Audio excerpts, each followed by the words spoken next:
Hey guys, it's Bill from Linden, Tennessee. So no work today in the garage other than doing a little rearranging of batteries for my solar when I'm not making electric Jeeps and lawnmowers and other stuff. I like to dabble with solar in the front yard. You can review other videos I have on my channel here, but I got 6 kilowatts worth of solar arrays in the front yard.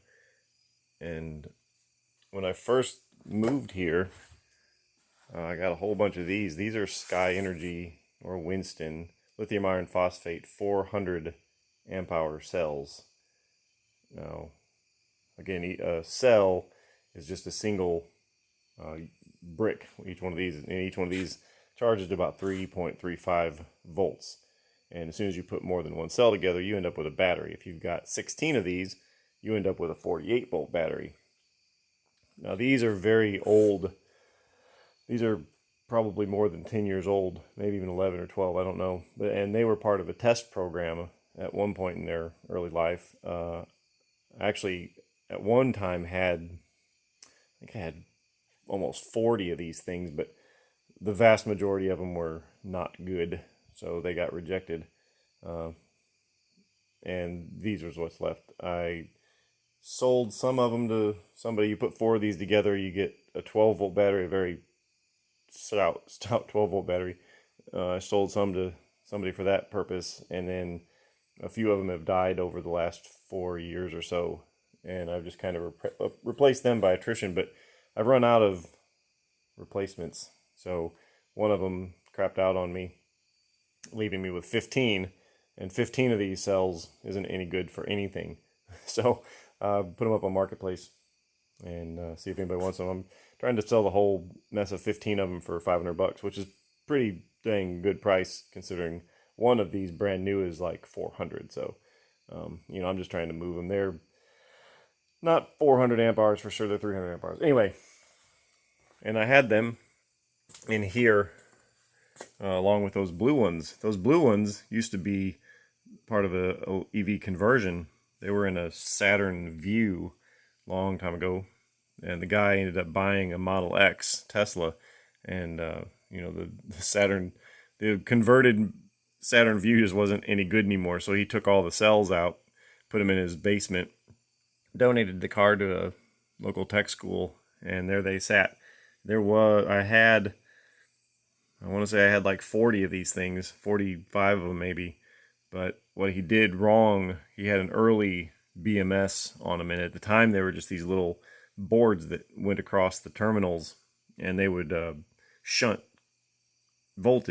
current during a charge to maintain the balance, which is fine as long as you're using them and discharging them and charging them, discharging them. But if you set them aside and you don't disconnect those boards, the boards slowly eat the batteries, and that's what happened to all but about 18 or 19 of them. And there they are. There's 16 blue ones and then an extra one. So those aren't really for sale, but they would be. Somebody wants them. At the moment, they're just kind of awkward, so they don't please my sense of aesthetics. But anyway, then these gray ones, that's 80 gray ones there, and then there's 10 more over here. Those used to be in my Ranger conversion last February. Last February. Not the February just, but the February before that. Anyway, it rolled down a hill backwards. The parking brake was no bueno.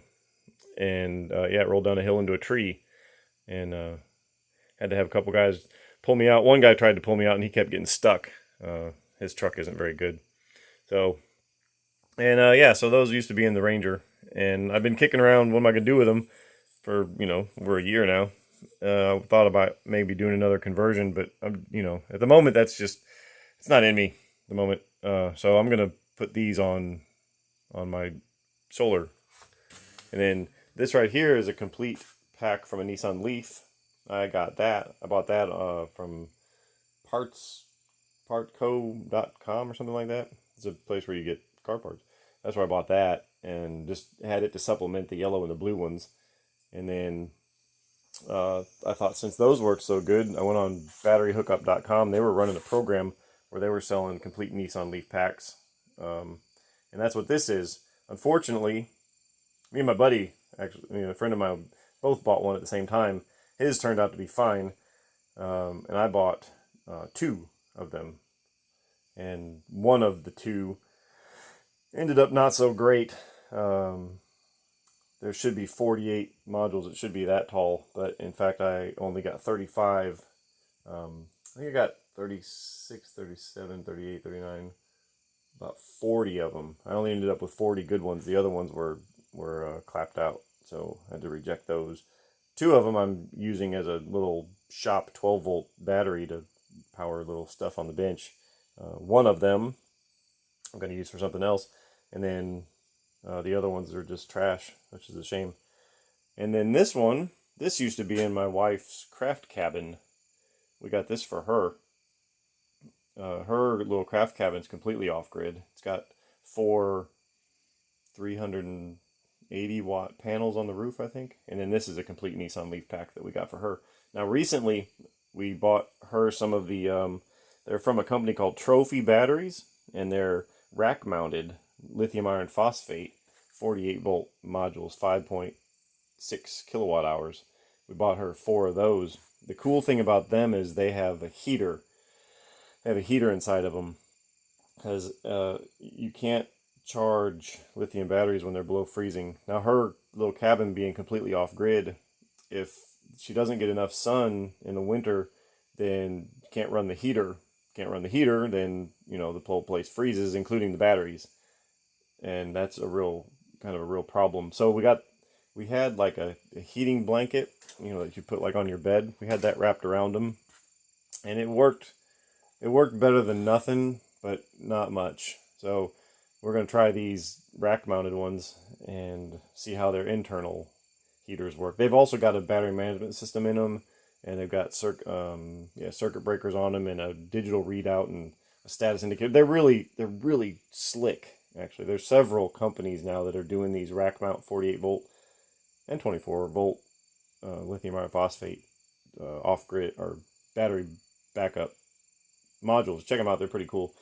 EQ4, I think, is one of them, and like I say, Trophy is the one we went with. But anyway, we got those for her, so these are out here now. And I'm going to put these in parallel with all of these other things. So, if we do a little bit of math, all of these are all lithium iron phosphate. All of these, 80 of them, they're going to be arranged in 5 in parallel, and then